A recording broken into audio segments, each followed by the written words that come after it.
아까 방금 낮잠 자는 시간이 있다고 하셨잖아요. 예. 낮잠 자는 시간에 안 자는 아이들도 있지 않나요? 안 자는 친구 있습니다. 그러니까 상담을 오셨을 때 부모님들이 상담하는 내용 중에 하나가 저희 아이는 낮잠을 정말 안 잡니다, 원장님. 그럴 때는 어떻게 하시나요?를 진짜 많이 물어보세요. 근데 저 같은 경우는 저희 이제 원 같은 경우는 낮잠을 자지 않으면 굳이 재우지는 않습니다. 그 친구는 늦잠을 잤거나 그날 컨디션 따라 낮잠을 자기 싫거나 아니면 자기는 선생님이랑 더 놀고 싶은 거예요. 네. 놀고 싶은데 억지로 클래식 음악 틀어놓고 자장가 음악을 틀어놓고 재운다면 나는 잠이 안 오는데 네.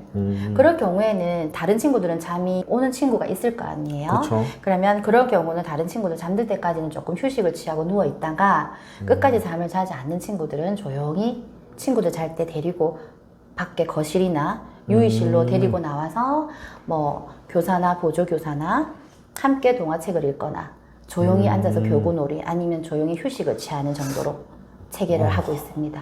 보통 아이들 낮잠 자는 시간이 교사님들 쉬는 시간 아닌가요? 그렇게 생각을 많이 하세요. 그렇게 네네. 많이 하시는데 저 같은 경우는 어린이집을 처음 설립했을 때부터 지금까지 이게 영아 돌연사라 그래가지고 네. 정말 무섭거든요, 유튜버님. 그래서 저는 저희 교사들한테 뭐 면접을 보고 새로 오는 교사든 네. 현직에 계속 근무를 했던 교사든 네.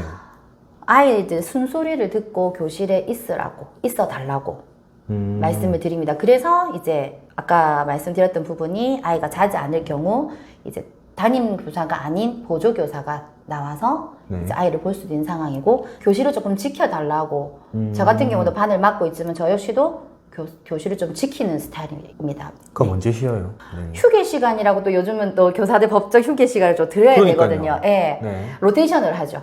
다 같은 시간에 다 같이 휴게 시간을 가져버리면 교실은 네. 비어집니다. 교실이 비어진다는 거는 안전사고의 위험도 있고 그래서 저희는 뭐 한 분이 휴게 시간을 가질 때 한 분이 들어가 또 봐주고 네네. 제가 또 휴게 시간을 겪고 나오면 또 그분이 로테이션에서 들어가고 그렇게 해서 저희는 이루어지고 있습니다. 거의 대부분의 어린이집이 다 그렇지 않을까요? 예, 그럴 거라고 생각을 하고 있습니다. 그렇게 해야 그게 되겠네요. 그렇게 해야 맞는 것 같고 그렇게 해야 우리 아이들의 안전이 최우선이 되어지는 부분이고 네. 또 제가 또 설립 이래 우리 아이들이 최고여야 되거든요. 예, 그렇겠죠. 예, 그리고 네네. 그렇기 때문에 또 책임을 지고 보육을 하고 있는 부분에 있어서는 네네. 그게 맞다고 생각을 해서 저희는 그렇게 운영을 하고 있습니다. 네네. 그러면은 또 하나 더 질문해도 되나요? 네. 아까 많이 우는 아이들 같은 경우에는 어떤 식으로 달래나요? 그 질문도 참 많이들 하세요. 네, 그렇죠. 그리고 저는 어린이집을 하면서 가정 어린이집이 아파트 내에 있어요. 제가 지금 하고 있는 건 아파트 안에 있는데 네. 이게 이제 창문만 열면은 울음소리가 다 나가잖아요. 네. 네. 근데 저 같은 경우는 오히려 창문을 더 많이 열어놔요. 어떤 곳은 창문을 애기들이 운다고 이제 방해 요인이 된다고 닫는 곳도 있다고 듣긴 했지만 네. 이게 애들 울음은 전 언어라고 보거든요. 표현 언어. 지금 현재 0세 제가 맡고 있는 영아 전담 같은 경우는 0세, 1세, 2세가 모여져 있는 우리가 지금 유튜버님이랑 제가 하는 일반 언어가 되지 않는 아이들이에요. 네. 그래서 배고픔을 울음으로 표할 수도 있고 놀아달라고 울음으로 표할 수도 있고 네. 나 지금 잠 오니까 재워주세요 와 하는 표현을 할 수도 있는데 네.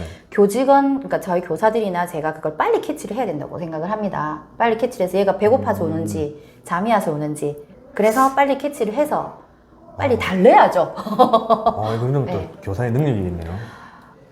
네, 그렇다고. 그래서 경험이 많은 교사들, 그렇다고 초보 교사들이 그런 걸 못한다는 건 아니지만, 네. 아무래도 많은 아이를 접하고, 저같이 경력이 조금 많다 보면, 또 엄마들은 아이를 표정이나 눈으로만 봐도 알 수 있을 것 같습니다.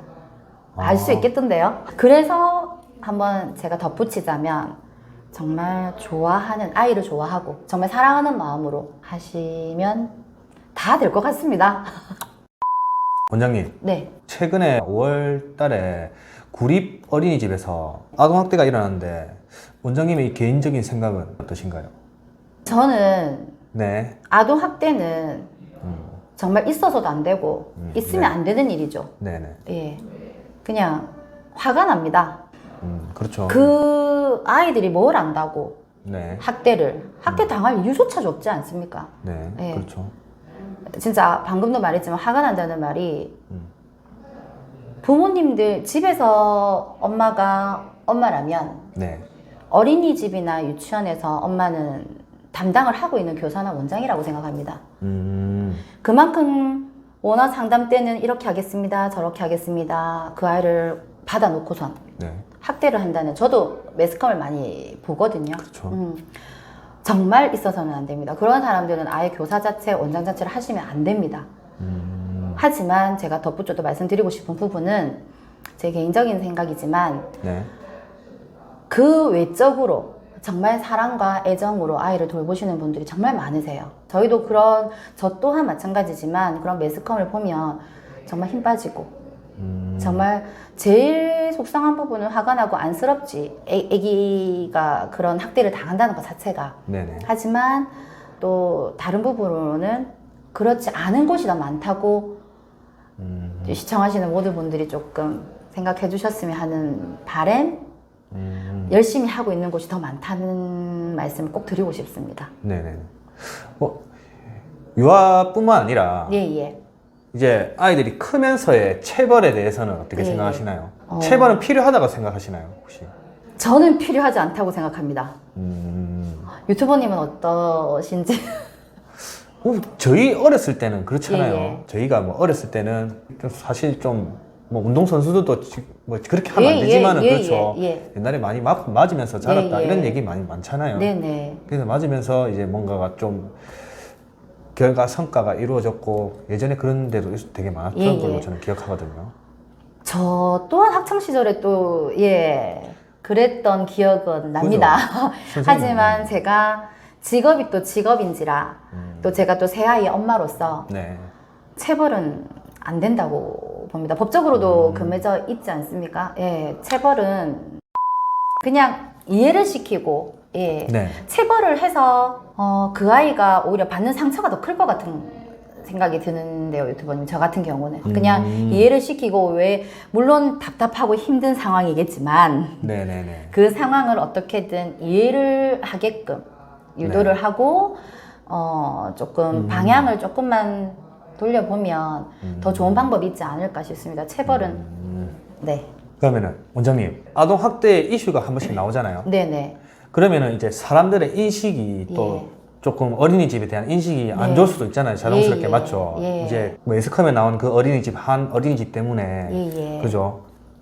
이제 평균적인 어린이집의 이제 이미지가 좀 실추될 거라고 저는 생각이 드는데 그죠. 그 부분에 대해서는 조금 다른 사람들의 시선은 좀 어떤가요? 달라진다기보다는 그런 매스컴이 나왔을 때 뭔가 어린이집을 하고 있다는 그런 중압감, 책임감 때문에 그렇죠. 그래 보지 않을까라는 유튜버님 말씀처럼 생각은 합니다. 사람인지라.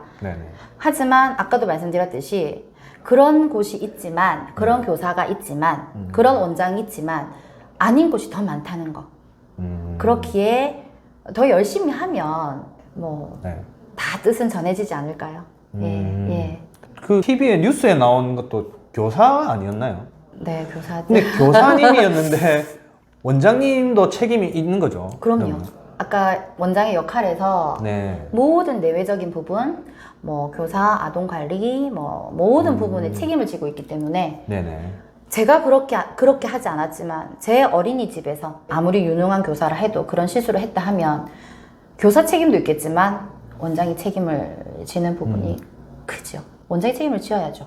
그 선생님 때문에 원생이 힘들었는데, 힘들어 하는데, 힘들고 있는데 그걸 또 원장이 몰랐다는 거는